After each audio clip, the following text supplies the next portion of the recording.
గం గణపతయే నమః. అందరికీ నమస్కారం. ఈరోజు ఈ వీడియోలో మనం నరఘోష మరియు నరదృష్టిని నాశనం చేసే మహాశక్తివంతమైన గణపతి మంత్రాలను, వాటి యొక్క అర్థాలను, వాటిని పఠించడం ద్వారా పొందే ప్రతిఫలాలను తెలుసుకుందాం. ముందుగా నమః సర్వ వినాశాయ సర్వశక్తియుతాయుతే మమాభీష్ట కురుస్వాసు శరణాగత వత్సల. మరొక్కసారి విందాం. నమః సర్వ వినాశాయ సర్వశక్తియుతాయుతే మమాభీష్ట కురుస్వాసు శరణాగత వత్సల.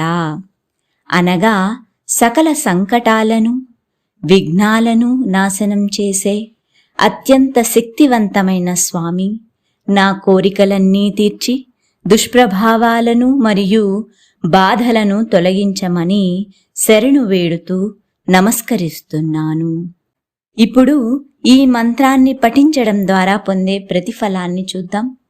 ఈ మంత్రాన్ని ప్రతినిత్యం శ్రద్ధాభక్తులతో పఠించడం ద్వారా అన్ని రకముల నరఘోష, నరదృష్టి మరియు అన్ని దుష్ప్రభావాలు, దుఃఖాలు నాశనమగును.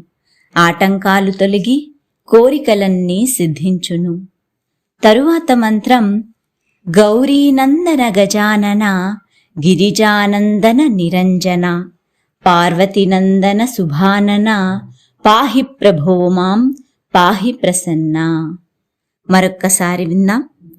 గౌరీనందన గజానన గిరిజానందన నిరంజన పార్వతీనందన శుభానన పాహి ప్రభో మాం పాహి ప్రసన్న. అనగా గౌరీదేవి యొక్క ప్రియపుత్రుడు, గజముఖము కలిగిన గిరిజాదేవి తనయుడు, పార్వతీ కుమారుడు, పవిత్రుడు మరియు శుభకరుడు, ప్రశాంతమైన వదనము కలిగి సకల శుభాలను చేకూర్చే గణపతిని అన్ని విధములుగా అనుగ్రహించమని వేడుకుంటూ నమస్కరిస్తున్నాను.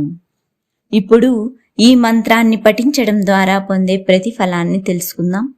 ఈ మంత్రాన్ని ప్రతినిత్యం శ్రద్ధాభక్తులతో పఠించడం ద్వారా కోరిన కోర్కెలన్నీ తీరును, అన్ని దుష్ప్రభావాలు తొలగిపోవును, సకల శుభాలు చేకూరును. ఓం గం గణపతయే నమః.